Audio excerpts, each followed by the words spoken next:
Thor नाम का एक बच्चा अपने कुछ दोस्तों के साथ बाहर खेलने आता है। वह देखता है कि पानी के भीतर दो आइस क्यूब तैर रहे हैं और उनमें से एक आइस क्यूब के ऊपर आरी रखी हुई है। जब यह बच्चा उस आरी को लाने के लिए आइस क्यूब पर छलांग लगाता है तो उस ठंडे पानी में डूबने लगता है, लेकिन तभी उसका एक दोस्त थॉर को पानी से निकालकर उसकी जान बचाता है। जब थॉर को घर लाया जाता है तो उसके माता पिता उसे बहुत डांटते हैं और कहते हैं कि वादा करो आगे से ऐसी गलती कभी नहीं करोगे, लेकिन मानो थॉर के ऊपर उनकी बातों का कोई असर ही ना हो। अब कहानी समय में आगे जाती है और सन 1937 का समय दिखाया जाता है।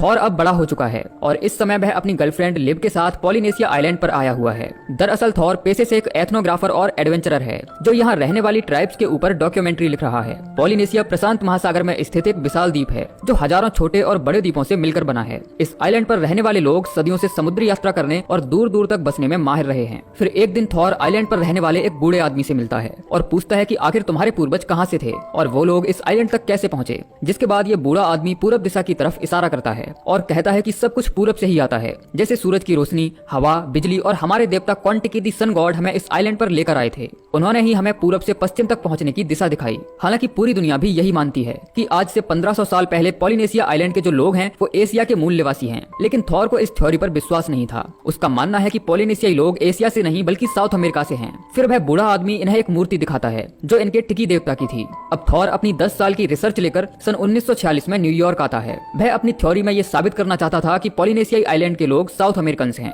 लेकिन कोई भी पब्लिशर उसकी ये बात मानने को तैयार नहीं था, क्योंकि आज से 1500 साल पहले साउथ अमेरिकन के पास ना तो ऐसे जहाज थे और ना ही किसी तरह की कोई बोट्स हुआ करती थी। इसीलिए उसकी इस थ्योरी पर कोई भी विश्वास नहीं करेगा, क्योंकि ओशियन में 8000 किलोमीटर का इतना लंबा सफर तय करना नामुमकिन है। लेकिन थॉर दावा करता है कि वो लोग राफ्ट से आए थे। इस बात पर पब्लिशर जोर जोर से हंसने लगता है और कहता है कि ठीक है, फिर तुम भी पेरू से पॉलिनेशिया तक राफ्ट से जाओ। अगर तुम उस आइलैंड तक पहुंच गए तो मैं तुम्हारी किताब छाप दूंगा। दरअसल पब्लिशर को यकीन था कि कोई भी इंसान 8000 किलोमीटर का सफर एक राफ्ट के जरिए नहीं तय कर सकता, लेकिन थॉर को अपनी थ्योरी पर पूरा विश्वास था और वह किसी भी कीमत पर इसे सही साबित करना चाहता था। लेकिन इस काम को करने के लिए उसे काफी पैसों की जरूरत पड़ने वाली थी। इसीलिए थॉर कुछ मैगजीन वालों से मिलता है और उन्हें बताता है कि वह साउथ अमेरिका से पॉलिनेशिया के बीच का सफर राफ्ट से तय करेगा, जो कि 8000 किलोमीटर लंबा है। लेकिन थॉर की बात सुनकर मैगजीन वालों को भी उस पर यकीन नहीं होता और वो लोग ये कहकर मना कर देते हैं कि हम आत्महत्या करने वालों को फंडिंग नहीं करते। लेकिन थॉर ने अभी भी हार नहीं मानी थी। वह कुछ लोगों से एक बार में मिलता है। ये वो लोग हैं जो समंदर में काफी समय बिता चुके हैं। वह उन्हें राफ्ट का स्क्रैच ड्रॉ करके समझाने लगता है,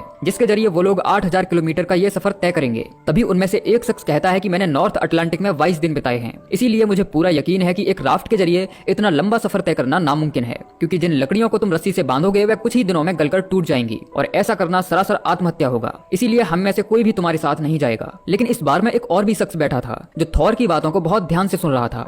वह उस स्केच को लेकर थॉर के पास जाता है और कहता है कि इस सफर में मैं तुम्हारे काम आ सकता हूँ। मेरा नाम हरमन है और मैं एक इंजीनियर हूँ, लेकिन फिलहाल रेफ्रिजरेटर बेचता हूँ। हालांकि ये दोनों जानते थे कि उनमें से कोई भी सेलर नहीं है, लेकिन थॉर को अपनी टीम का पहला साथी मिल जाता है। फिर अगले दिन थॉर अपनी वाइफ से बात करता है और बताता है कि वह पेरू से पॉलिनेशिया आइलैंड जा रहा है ताकि वह अपनी थ्योरी को सही साबित कर सके। इसीलिए वह क्रिसमस पर घर नहीं आ पाएगा। हालांकि लिव उसे इस यात्रा पर जाने से मना करती है। वह कहती है कि थॉर तुम्हें तैरना भी नहीं आता और बच्चे घर पर तुम्हारा इंतजार कर रहे हैं। लेकिन थॉर अपनी 10 साल की मेहनत यूं ही बेकार नहीं जाने दे सकता था, इसीलिए वह नहीं रुकता। अब अगले दिन थॉर और हरमन पेरू पहुंचते हैं, जहां उनकी टीम में 3 और लोग शामिल हो जाते हैं। इनमें से एक थॉर के बचपन का दोस्त भी था, जिसने पानी में डूबने से उसकी जान बचाई थी, जबकि बाकी 2 लोग रेडियो ऑपरेटर और नेविगेटर होते हैं। जिसके बाद थॉर उन्हें एक नक्शा दिखाता है और बताता है कि हम इन लकड़ियों की मदद से एक राफ्ट तैयार करेंगे, जिसके अंदर सेम मेथड और मटेरियल इस्तेमाल किया जाएगा जैसा कि आज से 1500 साल पहले टिकी किया करते थे। क्योंकि अगर हमने इस राफ्ट को बनाने में किसी भी मॉडर्न चीज का इस्तेमाल किया तो हमारी थ्योरी गलत साबित हो जाएगी।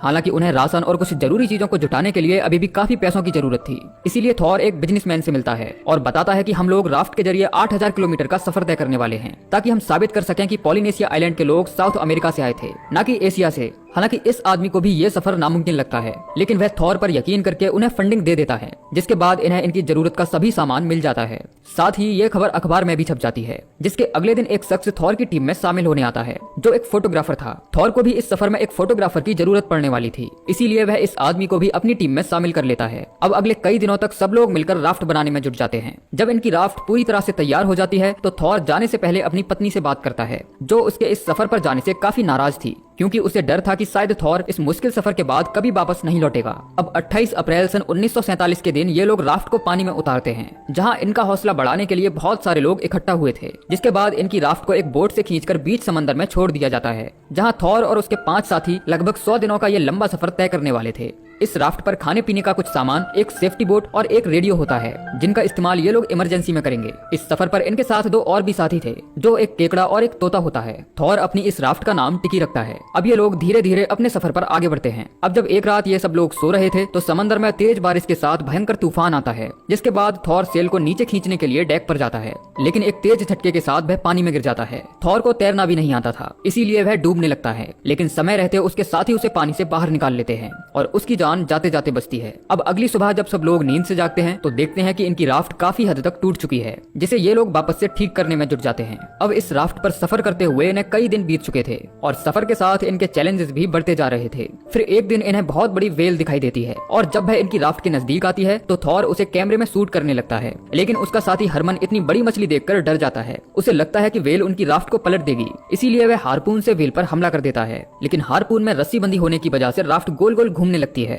तभी इनका एक साथी एरिक पानी में गिर जाता है, लेकिन वह किसी तरह तैरकर ऊपर आता है, जिसके बाद एरिक और हरमन के बीच बहस हो जाती है, लेकिन थॉर उन्हें शांत करवाता है। वह कहता है कि इस राफ्ट का कैप्टन मैं हूँ, इसीलिए कोई किसी से कुछ नहीं कहेगा। फिर अगले दिन हरमन देखता है कि राफ्ट की एक रस्सी खुल गई है। जब वह लकड़ी का छोटा सा टुकड़ा पानी में फेंकता है तो वह किसी पत्थर की तरह डूब जाता है, जिसका मतलब है कि जो लकड़ियां हैं वो पानी को सोख रही हैं। फिर थॉर अपने एक साथी को राफ्ट के नीचे भेजता है। चेक करने पर पता चलता है कि ज्यादातर रस्सियां गलकर टूट गई हैं। तभी अचानक वहां शार्क आ जाती है, लेकिन बेंथ जल्दी से ऊपर आ जाता है। अब हरमन जो काफी डरा हुआ था वह कहता है कि हमें जल्दी से कुछ करना होगा, वरना हम सब के सब डूबकर मर जाएंगे। फिर ये लोग रेडियो से कांटेक्ट करने की कोशिश करते हैं, लेकिन इनका रेडियो भी खराब हो जाता है। फिर थॉर सेफ्टी बोट में बैठकर राफ्ट से दूर जाने लगता है ताकि वह इस सफर को कैमरे में कैद कर सके। हालांकि ये बात वह अच्छे से जानता था कि शार्क उस पर कभी भी हमला कर सकती हैं, लेकिन वह ये खतरा मोल लेता है। अब जब वह राफ्ट की तस्वीर ले रहा था तभी एक शार्क उसके नजदीक आती है और इससे पहले कि वह उस पर हमला करती, थॉर के साथी उसे जल्दी से राफ्ट पर खींच लेते हैं। इस तरह थॉर की जान तो बच जाती है, लेकिन हरमन काफी उदास था। उसे डर सता रहा था कि राफ्ट डूबने वाली है, क्योंकि जिन रस्सियों से वह बंधी हुई थी वह गलकर टूट चुकी हैं। तभी उनका वह पालतू तोता उड़कर पानी में चला जाता है और एक शार्क उसे भी खा जाती है। इस बात से तोते का मालिक बहुत गुस्से में था और जिस शार्क ने उसके तोते को खाया था वह उसे पूंछ से पकड़कर राफ्ट के ऊपर खींच लेता है और लगातार चाकू से हमला करके उसे मार देता है। लेकिन जब खून पानी में जाता है तो बहुत सारी शार्क्स अट्रैक्ट होकर राफ्ट के नीचे मडराने लगती हैं। तभी हरमन जो पहले से ही काफी डरा हुआ था वह एक बॉक्स लेकर आता है जिसके अंदर मॉडर्न मटेरियल से बनी हुई वायर रखी थी। हरमन कहता है कि हमारे बचने का बस यही एक तरीका है, अगर हमने इस राफ्ट को तार से नहीं बांधा तो हम सब डूबकर मर जाएंगे। लेकिन थॉर को पूरा यकीन था कि उनकी ये राफ्ट नहीं डूबेगी, क्योंकि उन्होंने इस राफ्ट को ठीक वैसे ही बनाया है जैसे 1500 साल पहले टिकी बनाते थे। इसीलिए हम ये सफर बिना किसी आधुनिक चीज के इस्तेमाल किए बिना ही पूरा करेंगे। जिसके बाद थॉर उन वायर्स को पानी में फेंक देता है। तभी उसका पैर फिसलता है और वह पानी में गिर जाता है, जिसके बाद उसके चारों तरफ शार्क्स आ जाती हैं। हरमन को तैरना भी नहीं आता था, इसीलिए वह खुद से राफ्ट तक नहीं आ सकता था। फिर ये लोग जल्दी से उसकी तरफ रस्सी फेंकते हैं, लेकिन हरमन उसे नहीं पकड़ पाता। फिर उनका एक साथी शार्क्स का ध्यान भटकाने की कोशिश करता है, जबकि दूसरा साथी रस्सी के साथ पानी में कूद जाता है और हरमन को बचाकर वापस राफ्ट पर ले आता है। जिसके बाद हरमन सबसे माफी मांगता है। अब इस तरह के उतराव चढ़ाव के साथ थॉर आगे बढ़ रहा था। तभी उसका नेविगेटर एरिक बताता है कि हम पॉलिनेशिया के सही रास्ते पर हैं और लगभग 5000 किलोमीटर का सफर तय कर चुके हैं। इस बात की खुशी थॉर के लिए बहुत मायने रखती थी, इसीलिए वह अपने साथियों को गले लगा लेता है, क्योंकि जल्दी ही ये लोग अपनी मंजिल के करीब होंगे। अब इनका रेडियो भी ठीक हो जाता है, जिसके जरिए ये लोग अपने सफर के बारे में संदेश भेजते हैं।